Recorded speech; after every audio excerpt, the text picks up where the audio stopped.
tuned in to the Community Cats podcast. Ready? Let's go. Hey there, this is Kristen, the Community Cats podcast technical tabby. You'll be hearing from Stacey LeBaron, our usual host, who's been helping save cats for more than 20 years at the Merrimack River Feline Rescue Society, among other organizations, a little later in this episode, but I'm just popping in to let you know that this is part 2 of a special podcast entitled Return to Field, How Shelters Save Community Cats. This is the audio-only version of an advanced webinar that was given by Bryan, Kortis, and Susie Richmond, who are the experts on feral cats over at Neighborhood Cats. They do lots of webinars in conjunction with Community Cats podcast, and we adore every chance that we get to work with them. In the second part, you're going to learn about how a cat moves through a return to field program and what happens at each stage, what kind of questions you'll need to ask the finder, because you're only really going to get one chance to do that most of the time, if you'll need to keep the cats in cages or if it's all right to keep them in their traps, and how to get the return exactly right. And it seems like that should be easy. You just open the door and let the cat go, but it's a bit more complicated than that, and Bryan will get into it. He'll also give you a few scenarios where targeted TNR and return to field are used together to improve outcomes for cats. Plus, there's another awesome Q&A and a conversation with Stacey at the end that you absolutely don't want to miss, so hang on for that. If you want to check out the recording of this with all of the visuals, which are fabulous, Bryan takes great pictures, I set up a handy link for you guys. It's communitycatspodcast.com/everythingtnr, and that will take you right to our Everything TNR playlist where we've collected the full versions of all of the free webinars presented by Neighborhood Cats. So if you go check that out, you're definitely going to be glad that you did. In the meantime, don't forget what Stacey always says, that the goal of this podcast is to help you turn your passion for cats into action. And as you're listening to this episode, maybe think about a few of the tips and tricks that they're going to give you and how you can implement them to do just that in your community. Okay. So again, we're going to get into the nuts and bolts, and then we'll talk a little bit about, like I mentioned, about how do you combine return to field with TNR to have the most impact. This is the kind of flow. This slide shows you the flow of a return to field program. The cat comes into the shelter, and that's when you have your greatest opportunity to gather information about that cat.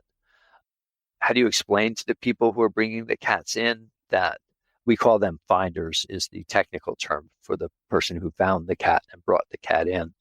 And it's also important to understand that finders may have multiple motivations. They may dislike cats and want to get them out of their backyard. On the other hand, they may see a stray cat and think this cat needs help, so I'm going to bring him to the shelter. There may be multiple reasons why people surrender cats. So then once the cat is in the system and you've got all the information you can, you have to assess eligibility for the program. If they're going to be in the program, of course, you have to keep them somewhere in the shelter. Then you have the surgery. There's the return of the cat. And then there's how do you deal with issues that come up after the cat is returned. So we're going to go over each of those topics. So this is really just a crucial stage when the cat is first brought in. And it's really important to train your staff to be able to gather as much information as possible, because that's the moment that you may never see the finder again, the person who brings the cat in, or get an opportunity to talk to them. So you have to have forms and questions and know what you need before they show up. And that's in the Return to Field Handbook. You'll find some sample questionnaires that you can build off of, and they should be standardized, and everyone who deals with intake should have that right there ready to go and run down the list of questions. So the things you're going to want to know that are crucial are the location of origin. Where did this cat come from? Now, sometimes what will happen at intake is people will look at the finder's driver's license and write down their address, but that may not be where the cat came from. You want the finder's address for sure, their residential address, but you have to specifically ask them, is this where you trapped the cat? Because it may have been somewhere else. Also, if they're having trouble identifying a specific address, then you want to go quickly to Google Maps and work with them to pinpoint exactly where the trapping took place. You want to ask about the cat's history. So are they a recent arrival? Is this a cat that has never been seen before? On the other hand, is this a cat who's been around the neighborhood for years? Are they showing any signs of illness? Is that behind what brought the cat in? What is their behavior at the time of the capture? So For example, we had a cat who showed up on someone's porch and then didn't leave the porch for like 2 weeks. The finder put food out for the cat, but the cat would not budge off the porch. So what does that tell you? It tells you that, first of all, the cat hadn't been seen before, so it appears to have been new to the neighborhood. A cat that was comfortable in his environment would not have stayed on the porch nonstop for 2 weeks. They would have had their figured out, if I found another kind soul who's going to put food out for me, they would have had their meal and then they would have continued on their way. But a cat that won't move from a location is unfamiliar and scared. So all of that would point to the cat having been recently abandoned. And when we dug into it further, we found out that indeed the finder's neighbor had recently moved and left their cats behind. So having that kind of specific information about how the cat was acting, what were the circumstances of the cats being brought in, is a huge clue as to whether or not they should be in a return to field program. In that case, of course, they should not have been. Other cats in the area, are community cats commonly seen? Is there some kind of construction project that would make it dangerous to go back? So, and why did the person bring the cat in? Did they feel sorry for the cat? Are they hostile to the cat? Are there too many cats reproducing? Is that an area that needs TNR attention? And then what's the finder's attitude? Are they being hostile or cooperative? Again, there's often a common assumption that the person bringing the cat in hates cats, right? But that's only some of the time. A lot of people are just concerned about the cat, or they see the shelter, they think the shelter is going to a safer place or whatever it might be. And when a return to field is explained to them, they're fine with it. And sometimes they'll just pick up the cat and bring them back themselves. So this conversation needs to happen at intake. So how do you talk to the people coming in about the fact that the cat may come back? And so the first question is whether you have to answer as a program is, do you want to discuss return to field with the finder or not? Some shelters don't. I know in Jacksonville, in the first program, in the beginning, they did a lot of talking to people who brought the cats in, and then they just found themselves getting into a lot of arguments that were not productive. So they stopped talking about it. Other programs like here in Maui, they do talk to people, and the culture is such that it's often really beneficial. And once the people are a little more educated and understand that it's better for the cat and it'll be better for them, and if the cat were not to be returned, they're just going to end up with the same problem with a different cat. And it's better just to have a spayed and neutered cat in place than to have a kind of revolving door of intact cats. So that's a policy choice to make. One thing you can do if you want to avoid this kind of discussion but still provide notice is to put return to field in your surrender forms.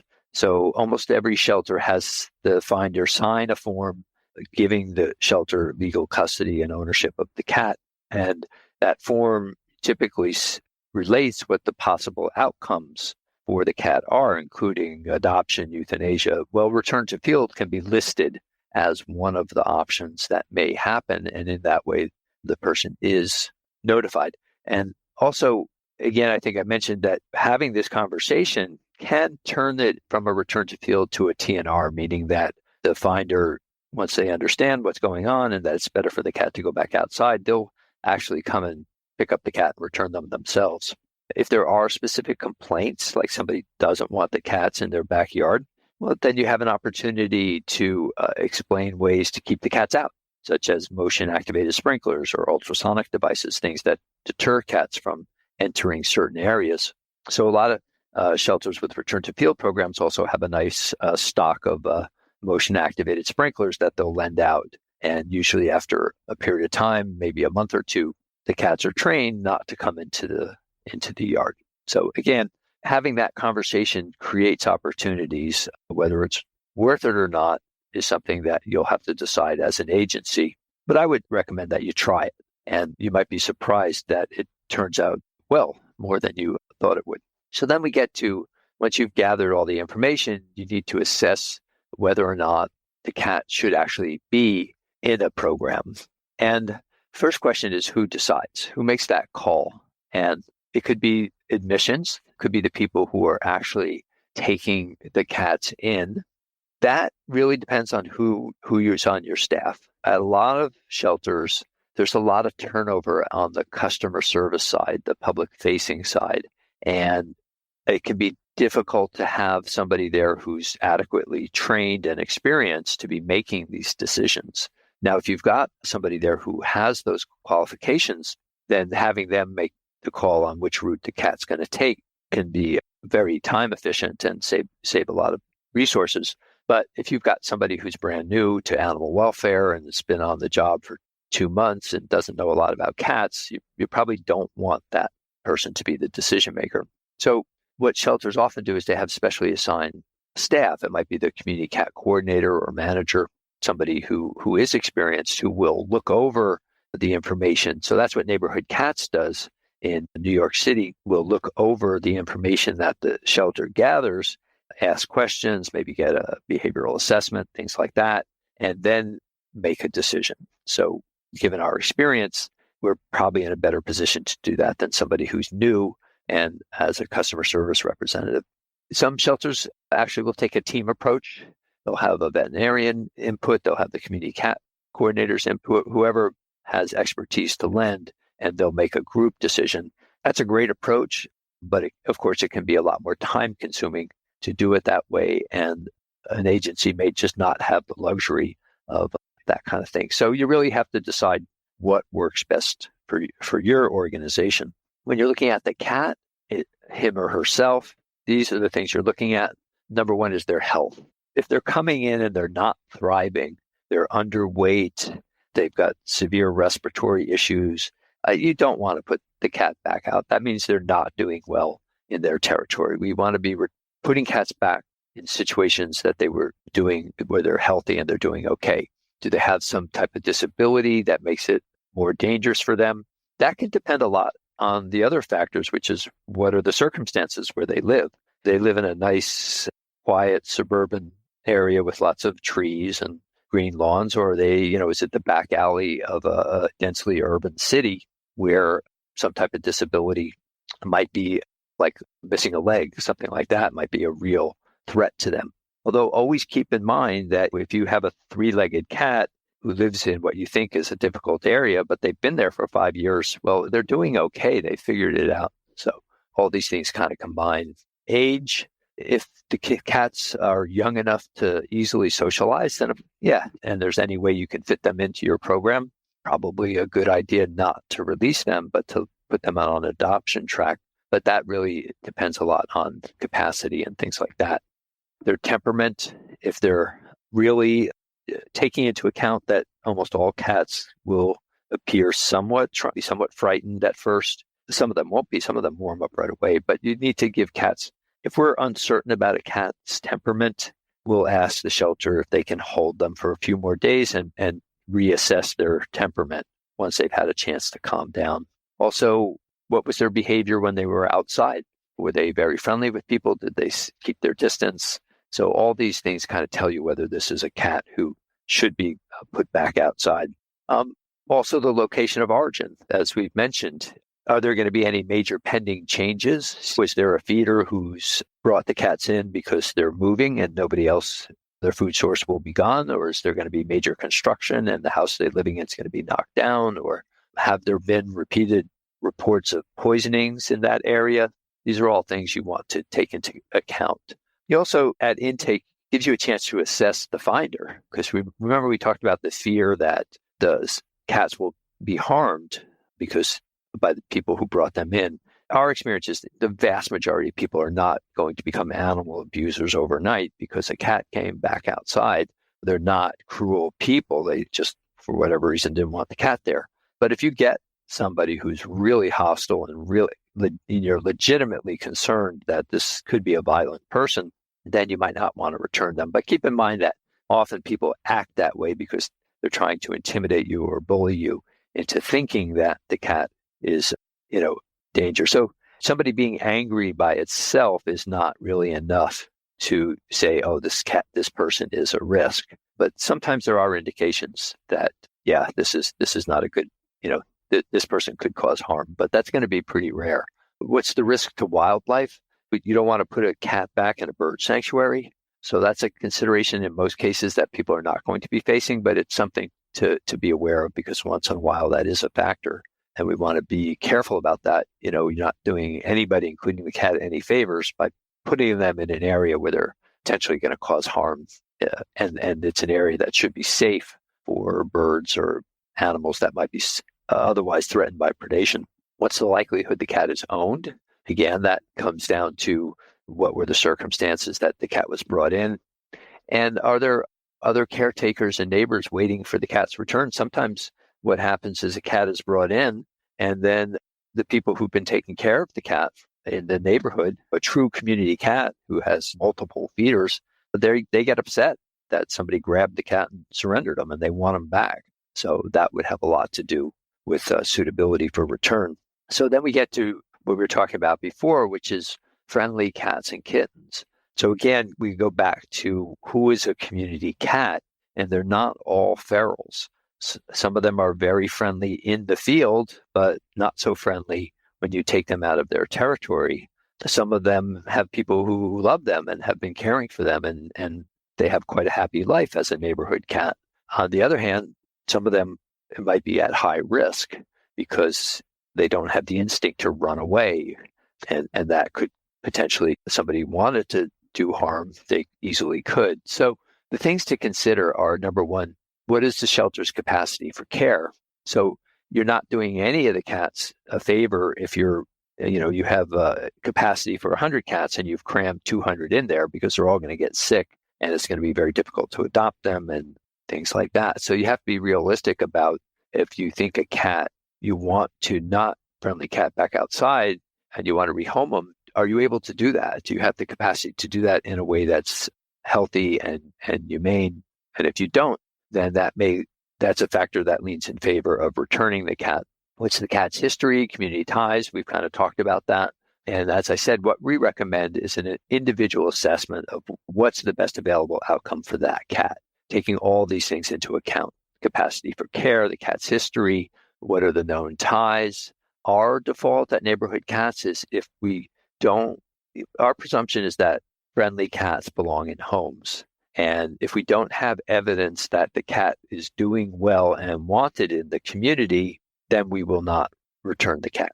So often these guys come in and there's very little history, and the finder just saw the cat for the first time, and all they can tell you is, yeah, I saw the cat sitting on this doorstep, so I picked him up and I brought him in. I don't know anything more about it. If we have no history on a friendly cat, we will not return the cat. But that has a lot to do with, capacity for care and our individual assessments. So that's, it's a tough issue, and it's going to vary from shelter to shelter where you come down. But the thing that I really caution, where shelters get into trouble with return to field programs is when they try to put it on autopilot.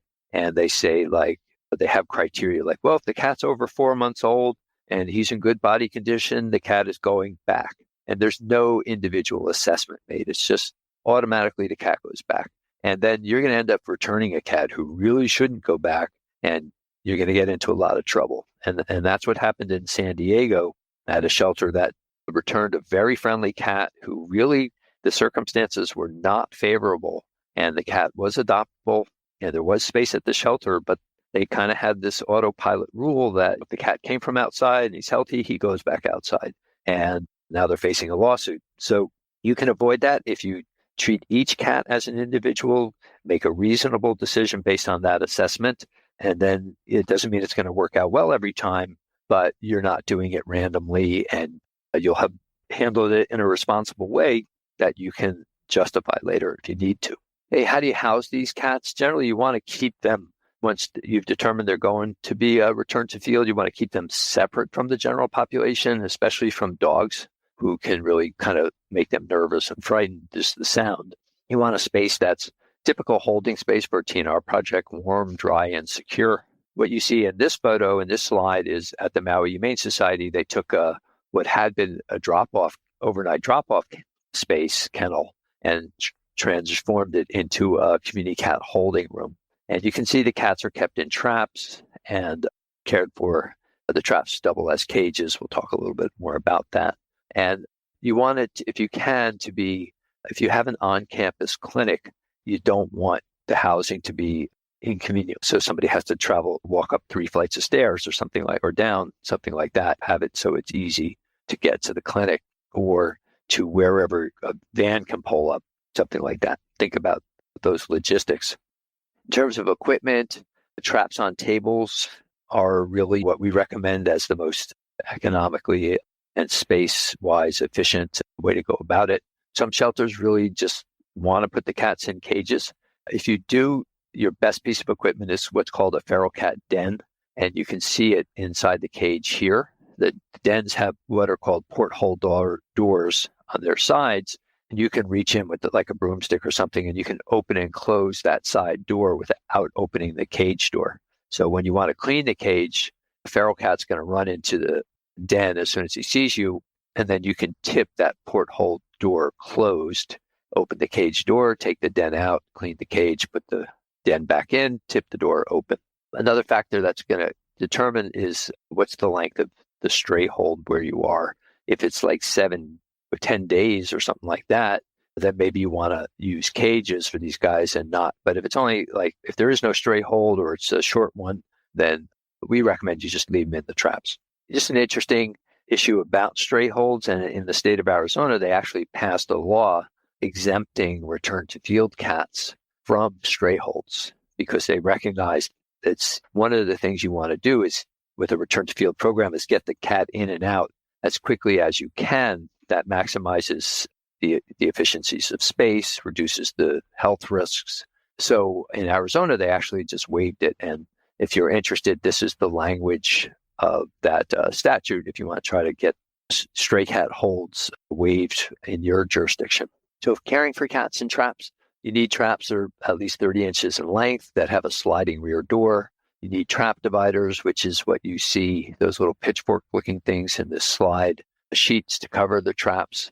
And there is a video on our website. If you click on that link or you follow that path, there's a short video that demonstrates exactly how to take care of a cat in a trap. And believe me, we've done it with thousands of cats. And if you're keeping in there for like 3, 4, 5 days, it's perfectly humane. And actually, if you take a feral cat and you put them in a big cage and you put a cardboard box in it, they're going to spend the whole time in the cardboard box looking for a place to hide. But they're actually much more comfortable in a good-sized trap with a sheet over the top of it. You want to keep track. This is an example of a form, and you can see how it's tied in a plastic sleeve to the front of the trap, so it always travels with the cat. So you're welcome to copy this and adapt it for your own. Again, you'll find examples in the Return to Field Handbook. Surgery, again, as I mentioned, the faster the cat cycles through your system, the more benefit there will be to the shelter. So what shelters do when they have the resources, like a clinic on campus or a good relationship with a high-volume clinic, is they give priority to the return to field cats. So you don't want them sitting around for days waiting for surgery. They come in on Tuesday, you want them fixed on Wednesday and back outside on Thursday. Standard is spay, neuter, ear tip, rabies vaccines where that's legally required. Other optional treatments are FVRCP vaccine, parasite medications, possibly dentals, treatment for injuries or illness. To recognize this may be the only time this cat is in front of a veterinarian, so the most you can do is great. On the other hand, if you're dealing with a high volume of cats and you're stretched for resources, if you just do the standard, that's still a huge benefit for the animal. Typically, recovery time is overnight, especially if you're dealing with a highly skilled surgeon who makes very small incisions for the spays. So we get to the point where the cat is going, has been fixed and is now going back out. The first question about the returns is who does them? There isn't a right or wrong answer. It's just something you have to decide. You can have shelter staff doing the returns. You can have animal control officers. You could have just shelter volunteers, or you could have a partner or a group. So at the Maui Humane Society for a couple of years, the shelter handled the intake, they handled the spay and neuter surgery, and then neighborhood cats handled the returns. That after a while, they decided to hire their own staff because we wanted to do other things besides return cats all over the place. So they ended up, as their program expanded, and they hired a community cat manager and then an assistant for the manager. They were able to bring the return part in-house. So no right or wrong, just a question of making that decision. For some shelters, having a partner group is also legally gets them out of what they may consider to be a bind, like they may feel like their contract or state law or something like that prohibits them as a shelter from actually releasing cats outside, but it may be perfectly legal for a TNR group to do that or something. So that's a good place for a partnership too. So before the cat is returned, and I think it's important to emphasize that it's not, if you just think like, oh, okay, you pick up the cat, you put him in the back of the van, you drive to the address, you let him go. That's not the gold standard on how to do this. You want to put a little thought and effort into the return for both the safety of the cat and the safety of the person doing the return. Are you passionate about spay-neuter? Do you want to create more low-cost opportunities for spay-neuter in your hometown? If this sounds like you, then there's a brand new podcast you'll definitely want to check out. Tune in to United We Spay, a monthly podcast from our friends at United Spay Alliance, hosted by me, Stacey LeBaron. Each episode delves into the heart of the spay-neuter movement, addressing root causes of overpopulation and empowering communities for a brighter future. On United We Spay, we answer tough questions, shift the conversation from symptoms to prevention, and champion solutions for limited access to affordable spay-neuter services. United We Spay is your go-to source for making a difference, spreading knowledge, and elevating the conversation around the importance of spay-neuter. Available now wherever you get your podcasts. Be sure to like and subscribe so you never miss an episode. Ready for a grant challenge like no other? Mark your calendars for this inclusive 2024 Open Arms Challenge. For the entire month of April 2024, animal shelters, foster-based organizations, and public charities are encouraged to create a new program or expand an existing one focused on keeping pets and people together. Learn more about how to register and important dates at maddiesfund.org.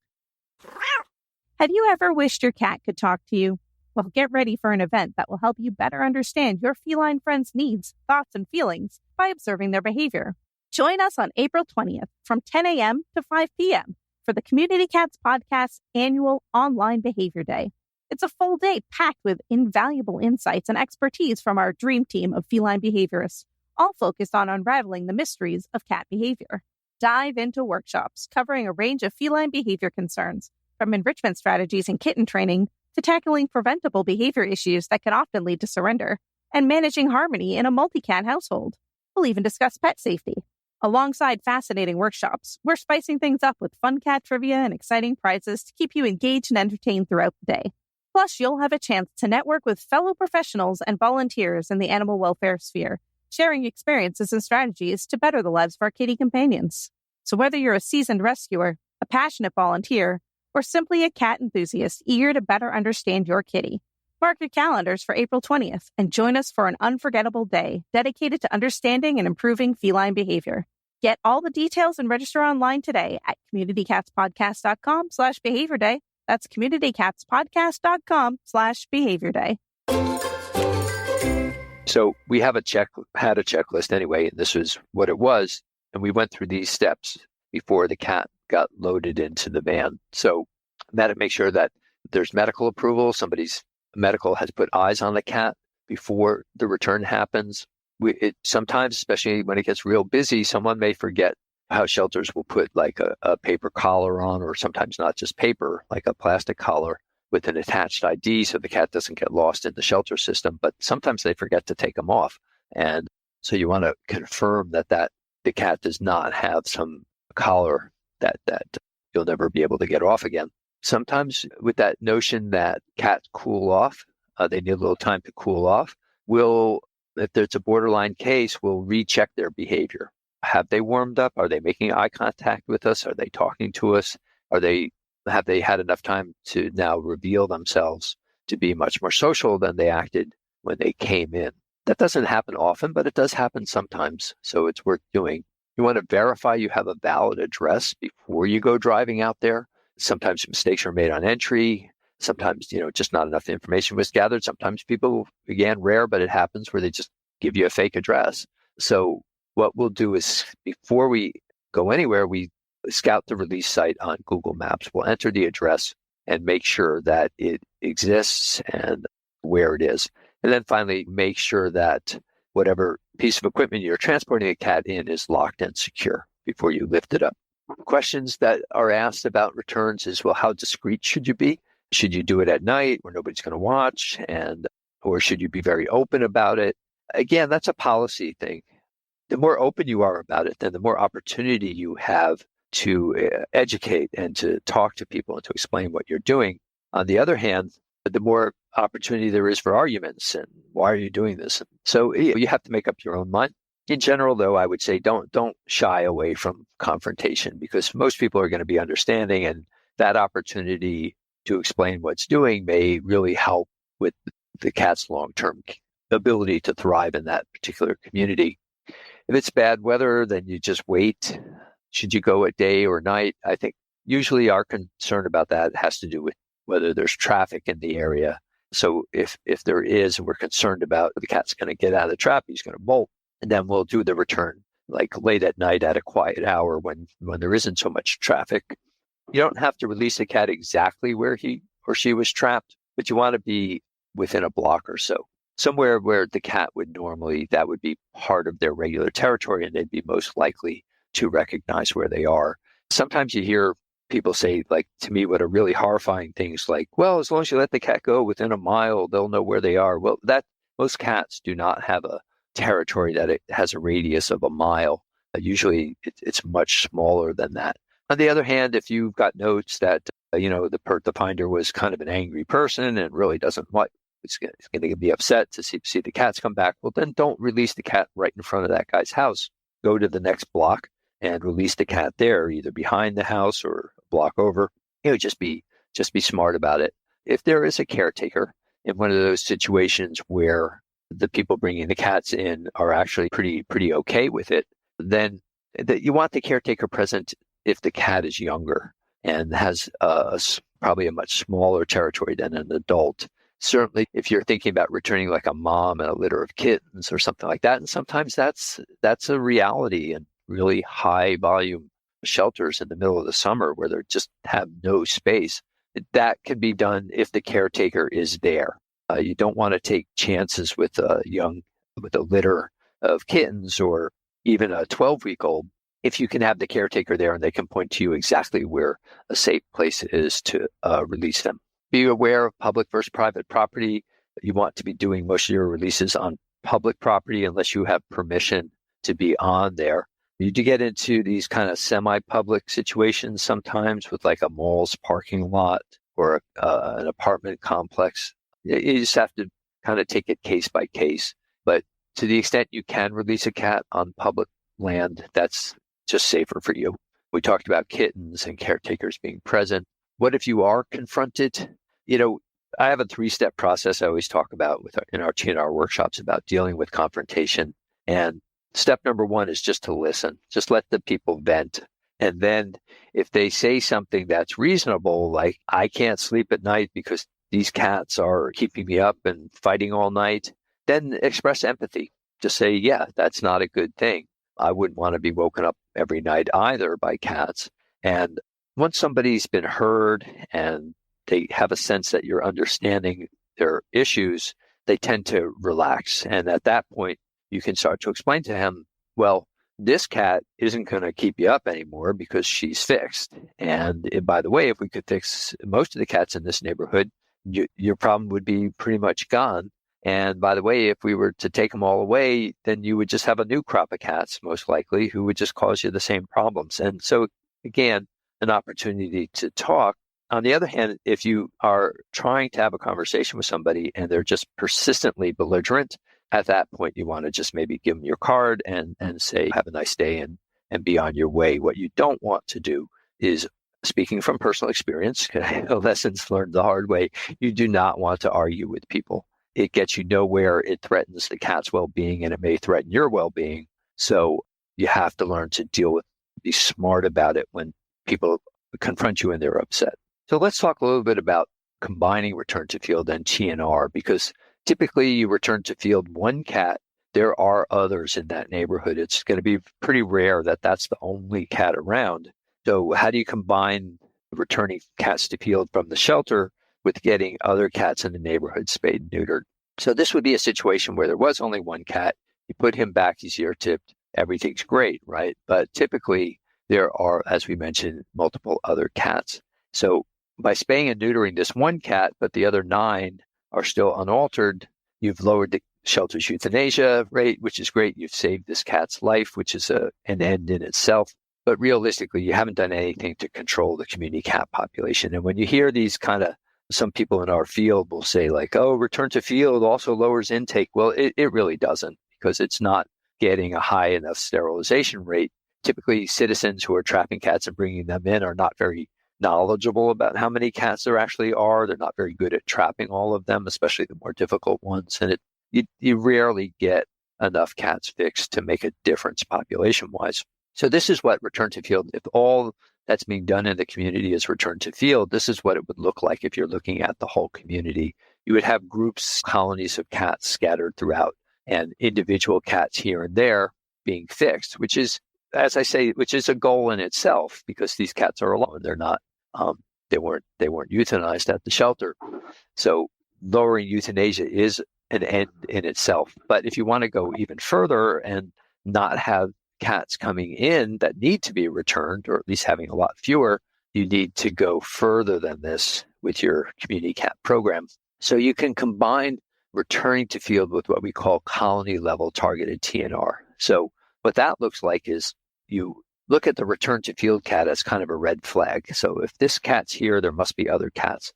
And what these programs will do is they'll return the cat, but then they'll spend a little time in the neighborhood, knocking on doors, talking to people, talking to the property owner. Are there more cats? And once they find out that there are, and who's feeding them and stuff like that, then they TNR. That would be the blue. They come back and they get the other 9 cats fixed. So now you've calmed down the situation. Now you've eliminated this as a source of cats coming in who might need to be returned to field. Remember in that Jacksonville program, how the green bar went down over time and fewer cats needed to be returned to field. That's, to me, is the sign of an overall successful community cat program. So this, on a community level, is what combining return to field with that red flag approach, where you use the return to field cat as a sign to go find the other cats in the area. So you'll have different colonies of cats throughout that are now under control and sterilized. Now, there's another way to to combine TNR and return to field, which has to do with doing it on a community level. So we go over in our targeted TNR workshop how it's more efficient to TNR in use all your surgeries in one part of the community rather than, it's great to have colonies that are at high sterilization rates, but as their colony size goes down, you may be getting migration from non-TNR'd colonies that are adjacent to them. So like in our grocery store example, if those cats had been TNR'd and all 10 of them were returned, but then 2 years later or 3 years later, there were only 6 or 7 of them left, and there's still enough food for 10, then there's going to be pressure from the colonies that were not TNR'd nearby to fill in the gap, right? And the cats that are there aren't going to be too resistant as long as there's enough food for everybody. So the way you avoid that is by TNRing the whole area. So you can, in this scenario, you continue to return to field any cats that come into the shelters, but instead of targeting the colonies they came from, you decide where would be the most impactful area in our community to target, and you do all the TNR there. So same number of surgeries, but you don't tie them to return to field cats. You tie them to that particular section of your municipality. Again, we have the targeted TNR workshop that goes into this in great detail. And this is a program that PetSmart Charities did with Best Friends. This was the research study that was published by Dan Spearer and Peter Wolf.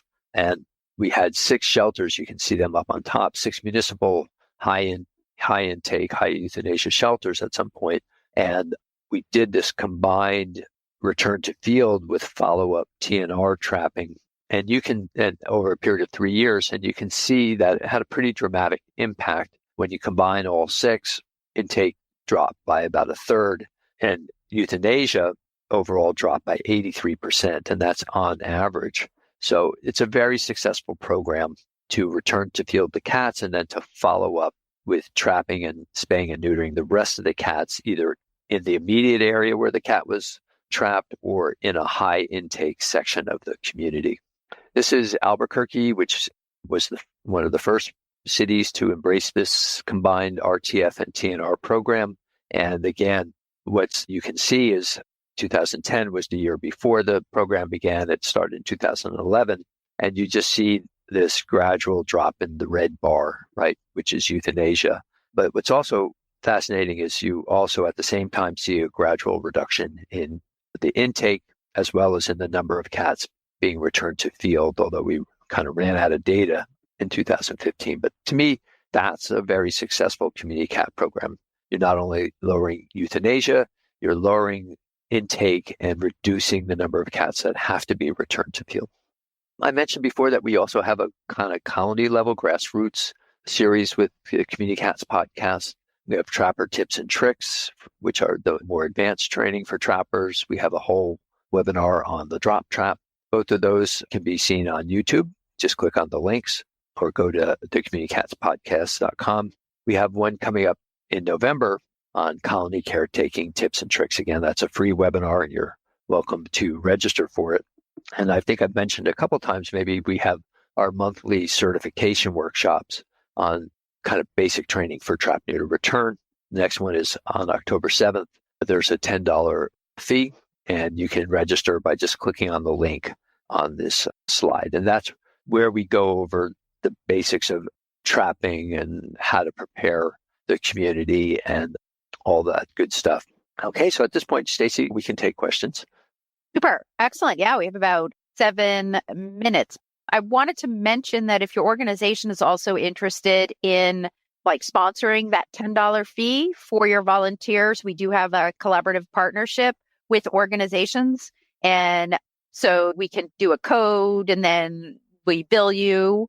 But we want to encourage your organizations to be able to sort of pre-introduce your volunteers to the concept of TNR, because some people will go through and they're like, oh, I didn't realize you have to have a car, or I didn't realize the cat like can sometimes go crazy in the trap, right? I didn't realize you actually need to like bend over and pick up the trap and you've got to make sure that the door doesn't fall open or whatever. So, it's okay in this world. People have their own volunteering needs. I will never be caught bottle feeding a neonatal kitten at night. It's just not in my wheelhouse, but I think it's helpful for folks to go through the virtual session and then they can decide whether this is something they want to pursue with your organization or not.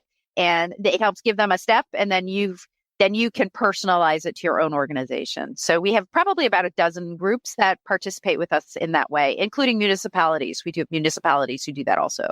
Just reach out to me if you are interested in doing that. We actually have also some groups that buy one of our t-shirts and they make their volunteers wear the t-shirts too. So to identify themselves as being part of their organization and a certified trapper, which is kind of interesting too.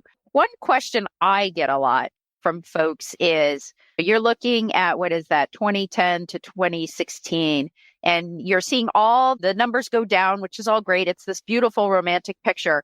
Is the behavior at that front door or when people reach out about cats in 2010, was the behavior different than in 2016? Because we're hearing a lot about shelters just saying we're closed, capacity for care is full, we can't do this. There's just like, it seems like, are we talking apples to apples from 2010 to 2016, or was there a behavior change? Yeah, you always want to look at, if we're talking about what's the size of the community cat population in that community, you can't necessarily get a read on that only through shelter data, because there's a lot of things that could influence shelter data. Like you say, they could change their hours, they could change their policies. During COVID, a lot of shelters really closed their doors. So that can be a very difficult way to assess community cat populations, but it's a very easy way to assess what's going on in the community, right? But in this particular case, I know for certainty that from 2010 through 2014, that the shelter, because that was the grant period, that the shelter policies did not change, that these results were directly attributed to the combined, what we call the Community Cat Project, the combined return to field and TNR program. The other thing that I am finding is in areas where that return to field or at our Sunday spay neuter clinics in Massachusetts, we have very few cats coming from a local area, more cats coming from a 2 to 3 hour drive into those clinics because of the area that those areas just haven't had access to the services, and those folks are willing to drive in. However, in the areas that are still close to that clinic, we do have a pretty high volume of folks taking advantage of owned affordable spay neuter services. So where that outdoor TNR number may be going down, I still think that there's a pretty heavy level of low cost and affordable spay neuter services for owned cats that needs to kind of always be happening. Yeah, absolutely. I mean, that in Jacksonville, like I say, the return to field program is not lowering your intake. Its influence on intake would be in the shelter serving as a model for how do you handle community cats, right? Because people in the community are going to look to the shelter for guidance. And when the shelter, if the shelter is euthanizing free roaming cats, then what they're teaching the community is if you got a problem with a cat, drop them off here and we'll take care of it for you. On the other hand, if the shelter is spaying or neutering the cat, then returning the cat back outside, that's teaching the community the way to deal with your problems is by fixing the cat. And they're going to start looking for other resources to do that. So that's why in Jacksonville, from the advent of the return to field program, First Coast No More Homeless Pets, which is a private clinic, saw the number of TNR surgeries skyrocket because that's now what the municipal agency was teaching people to do, which is don't just dump them on us, take them to a clinic and take care of it yourself. So that's kind of an indirect effect that this kind of a program can have. But when this return to field is like in Albuquerque, what you see here, when the return to field is combined with a very strategic approach to TNR, not just fixing cats randomly, but in very specific locations, that definitely can have an impact on the number of cats coming in. You could quibble about the data from any one shelter. Yep. But when you see it across the board, like here, and you're getting these results everywhere you're implementing this program, that strongly suggests that the program is having a significant impact and it's not just some random factor. I know it's 4:00, but I have two follow questions. I can't decide which is more important. So one is an organization said they've stopped giving FVRCP. Why isn't it important for the health of the community cat? And then also, I know your slide did not mention microchipping. So that's the first question. The second question is just folks are asking about update on Maui and the cats. Oh, sure. Well, FVRCP, I think what a lot of people don't realize is there has been research done on the effectiveness of one shot, and it's by Dr. Julie Levy, and she's shown that it is months later, the one shot has still significant positive impact on the cat. So if you can spare a cat down the road from developing rhinotracheitis or some type of viral disease, that's great. It's not usually standard, but there's a strong movement now led by the academic veterinarians like Dr. Levy to make it part of the standard protocol. The microchipping, I think it's a great idea, especially for return to field cats, because if they do come back to your shelter, it gives you really valuable information about the cat's history. And it wasn't standard for a long time because it was felt like the cost that money was better spent on more spay neuter. But now the cost is so low, it's come down so much that I think it's still optional, but a very good idea. As far as what's going on in Maui, it's kind of like a good news, bad news situation where, it's like the devastation. We work in the burn zone every day, Susie and I. We're in charge of coordinating the rescue and recovery of all the animals that are in there, and it's 5.5 square miles. And when people first got in there, the thought was nothing could have survived this. I mean, you literally have that community burnt to the ground.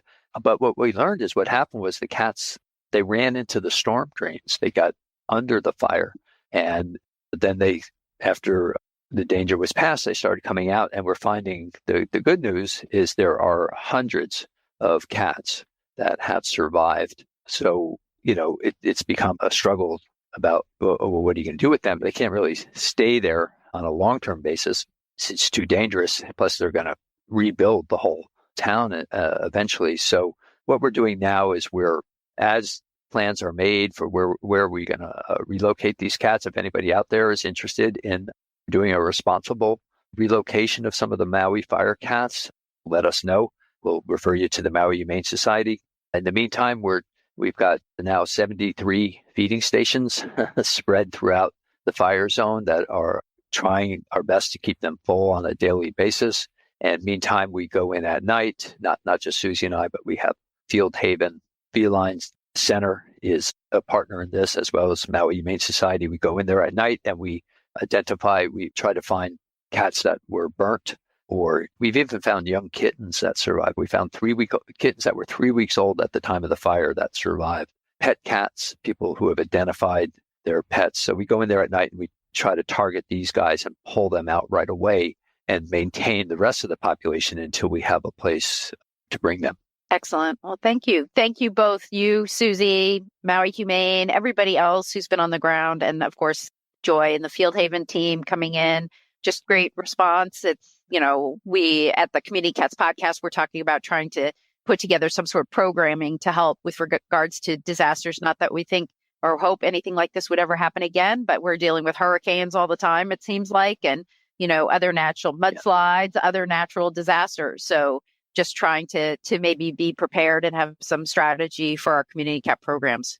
Yeah, absolutely. I mean, I would say that the folks from Field Haven coming in, because they have extensive experience with what was the Camp Fire, which was in Paradise, where that whole town burnt to the ground. Their experience in dealing with that has definitely been a huge help in our dealing with this, which suggests that there is a protocol to follow that will save a lot of lives. And so, yeah, we need to get that down on paper and start training people on, God forbid this happens in an area you're at. These are the first steps you should take. This is the next phase. And so it's just a great help that we're not trying to reinvent the wheel, that we have Joy Smith and Field Haven to tell us. Like when the experts were coming in and saying there's nothing here could have survived, Joy was on with us saying, you're going to find hundreds of cats. Everybody thinks nobody survives, but you will find hundreds of cats. And she was right. So experience in these is really valuable. I know you have a wildfire, a fund, a Maui Fire fund. Mm-hmm. And so, I mean, I'm assuming you have enough supplies and all the things that you need to go and take care of those 73 feeding locations. But with regards to the monetary resources, that fund could still use donations? Yeah, for sure. Because, this effort will probably last. Our estimation is, a minimum of 6 months and more likely a year. So we're going to have to keep at this for quite a long time. So that, there was this enormous inflow of people's generosity and resources. And so there's a lot here right now, but that might not be the case in 5 months or 6 months. And we need to be prepared to sustain this. And certainly given the amount of time it takes and whatever financial support we can get is a huge help. Right. I mean, the reality is that the Neighborhood Cats team has basically dropped a lot of things to be able to help those cats over in the burn zone. So therefore, organizationally, you have to get other resources to keep your business going, the national programs and all that kind of stuff. So, well, just even basic fundraising. I mean, everybody's been very understanding, but because we just told them, like the direct mail people or the other people we work with and in other development, we just said, you just expect us to be missing deadlines and not giving you the reports that you're asking for. So, yeah. It's tough because you're a small business. This is like a small nonprofit business model, and it's very challenging, but it could happen to any of us, right?